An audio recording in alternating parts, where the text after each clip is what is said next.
मैंने अपनी शादी में सभी चीज़ों को स्वीकार किया, लेकिन बावजूद इसके मुझे अपनी शादी में हमेशा निराशा ही मिली। ऐसे में जब सच्चाई मेरे सामने आई तो उसने मुझे हिलाकर रख दिया। इस बात से बिल्कुल भी इनकार नहीं किया जा सकता कि परिवार में लड़की के पैदा होते ही उसे शादी का सही मतलब सिखा दिया जाता है। मुझे भी बचपन में यही सिखाया गया था कि शादी एक पवित्र बंधन है जिसे हर कीमत पर संजोकर रखना चाहिए। शायद ऐसा इसलिए भी है क्योंकि मेरे माता पिता और भाई बहनों की मैरिड लाइफ बहुत ज़्यादा खुशहाल थी। यही एक वजह भी है कि मैं इस तथ्य पर विश्वास करने लगी थी कि जिससे भी मेरी शादी होगी उसके साथ मैं कदम से कदम मिलाकर चलूँगी। लेकिन मेरे साथ ऐसा नहीं हुआ। समय के साथ मुझे समझ आया कि कैसे हम दूसरों की खुशियों की परवाह करते हैं और खुद की खुशी को दांव पर लगा देते हैं। दरअसल जब मेरी शादी हुई थी तो उस समय मैं केवल 26 साल की थी। अपनी शादी को लेकर मैं बहुत ज़्यादा एक्साइटेड होती। ऐसा इसलिए क्योंकि मुझे यकीन था कि मेरे माता पिता की तरह ही मेरा वैवाहिक जीवन भी काफ़ी अच्छा होगा। उन्होंने मेरे लिए एकदम सही इंसान चुना होगा जो मुझे हमेशा खुश रखेगा। लेकिन मैं नहीं जानती थी कि मेरी किस्मत में कुछ और ही लिखा था। शादी से पहले मैं अपने होने वाले पति से 1 से 2 बार ही मिली थी। वह काफ़ी शर्मिला और शिष्ट था। उसे देखकर मुझे यही लगा कि वह मेरे लिए एकदम परफेक्ट है। मैं अपने फैसले से काफ़ी ज़्यादा संतुष्ट थी। मेरे पिता ने भी मेरी शादी बहुत अच्छे से की थी, लेकिन शादी की पहली रात मेरे साथ कुछ ऐसा हुआ जिसने मेरी ज़िंदगी को बुरी तरह से हिलाकर रख दिया। सभी जानते हैं कि शादी की रात कितने मायने रखती है। इस अनुभव को यादगार बनाने के लिए मैंने खुद को ही तैयार कर रखा था।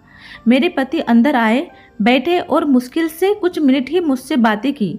उन्होंने कहकर बात खत्म कर दी कि वह थक गए हैं। मैंने भी यही सोचा कि शादी की रस्मों के कारण थक गए होंगे, इसलिए मैं भी इस बात पर ज़्यादा रिएक्ट नहीं की। मेरी शादी को 1 सप्ताह बीत चुका था और मेरे पति मुझे अब तक छुआ नहीं था। मुझे कुछ अजीब सा लग रहा था, लेकिन मैं अपने तरफ से पहले नहीं की।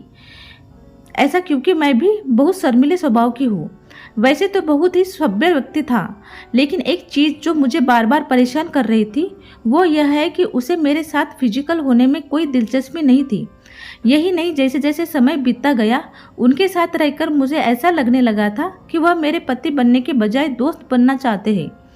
महीने बीतने गए, वैसे ही मुझे हर रोज़ एक नई चीज़ का अनुभव होने लगा, लेकिन अब भी हमारे बीच न्यू कपल वाली फीलिंग नहीं थी। ऐसा लग रहा था कि शादी करना और इसे बनाए रखना उनकी मजबूरी बन गई है। मैंने कभी उनसे शिकायत नहीं की, ऐसा इसलिए क्योंकि वह बेहद नेक दिल और दयालु इंसान थे। मुझे उनके साथ किसी तरह की कोई दिक्कत नहीं थी, लेकिन इसके बाद भी मुझे लगता था कि मेरी शादी में कुछ कमी थी। हमारी शादी को 1 साल बीत गया और हमारे बीच छोटी सी बात को लेकर झगड़ा हो गया, जो वास्तव में गंभीर लड़ाई में बदल गया।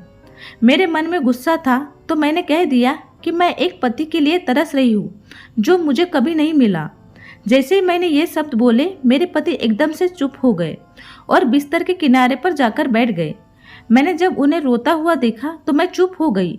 मैं दंग रह गई। ऐसा इसलिए क्योंकि मैं आज तक उन्हें मेरे सामने कभी इतना कमज़ोर होते नहीं देखा था।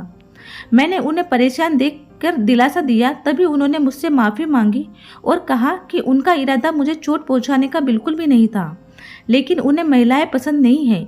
मैं कांपते हुए अपनी जगह पर खड़ी हो गई। उन्होंने कबूल किया कि वह समलैंगिक है। मैं कुछ समझ नहीं पा रही थी। मैंने फिर पूछा कि आप समलैंगिक हैं? तो उनसे मेरी तरफ देखा और कुछ नहीं कहा। मैं यही सोच रही थी कि मेरी शादी बस एक दिखावा थी। मैं बिस्तर पर चुपचाप लेट गई और हकीकत से भागने के लिए सोने की कोशिश करने लगी, लेकिन मैं अच्छे से जानती थी कि यह सपना नहीं है। मेरे पति पुरुषों को पसंद करते हैं, मुझे यह बात हर हालत में अस्वीकार थी। लेकिन इस दौरान मेरी अपनी खुशी का क्या? मैंने अपनी खुशी की परवाह न किए बगैर उनके साथ जीवन भर शादी का ढोंग रचाने का फैसला किया। हालांकि मुझे धोखा देने के लिए उन्होंने मुझसे माफ़ी मांगी। उन्होंने कहा वह सब कुछ मुझे बताना चाहते थे, लेकिन उन्हें लगा कि वैवाहिक जीवन में व्यस्त होने के बाद शायद वह बदल जाएंगे, लेकिन ऐसा नहीं हुआ। हमने फैसला किया कि अब ऐसा नहीं चल सकता।